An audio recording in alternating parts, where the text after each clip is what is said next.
علاش خاص يكونوا عندك مبادئ في هذه الحياة؟ انا نعطيك جوج الاسباب.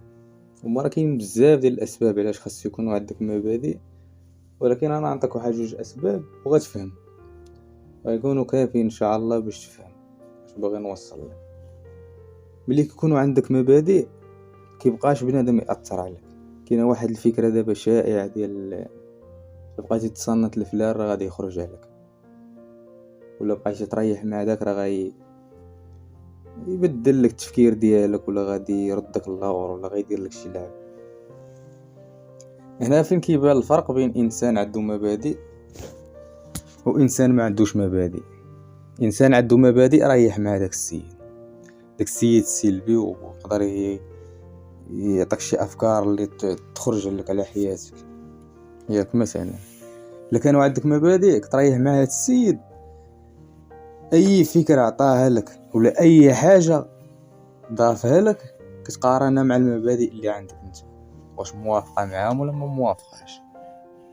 ملي ما كتوافقش ما كديرهاش، واخا يبقى يخبر لك تما عاد راسك 70 عام، حيت مقتنع عندك مبادئ. خاص اي حاجه غتبغي ديرها ولا اي فكره غتبغي تبناها خاصها تكون توافق المبادئ ديالك اللي عندك.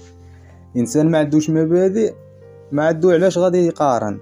كيقول ليه شي واحد شي حاجه كيقول والله الا غتكون بصح هاد القضيه راه نجربها، او كيجربها. كيجي واحد اخر كيعطيه ثاني شي فكره عاوجه ثاني كيديرها، حيت انسان تايه من الريح اللي جا كيدي.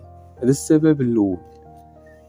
السبب الثاني، ملي كيكونوا عندك مبادئ كيوليو الناس كيحترموا المبادئ ديالك، كيوليو بحال الخطوط الحمراء كما بغاو يكون.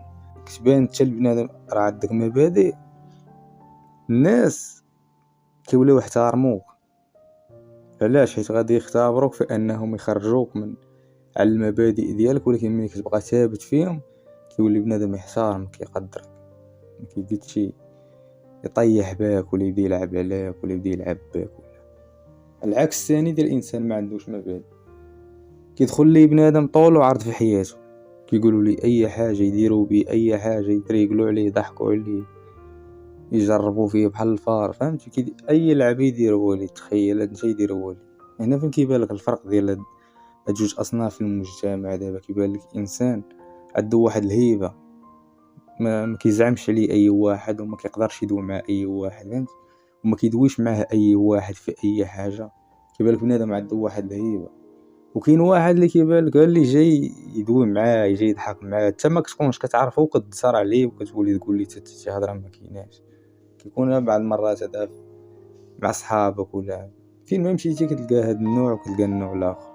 في المجمع ديال العشرين راك تلقى واحد مقدر بنادم ما كيدخلش معاه في الشبوقات، ولكن هو داير خاصو براسو، احترم راسو ومحترمين الناس. وكتلقى واحد اللي جاي عايرو، اللي جاي يبدا بيه الهضره. شي داك اللي كيبداو بيه الهضره في المجمع عارفين لا علاقه. كيجي شي واحد يقول هو فين العور، كيبان لها العور هو من بين هذوك الناس كاملين.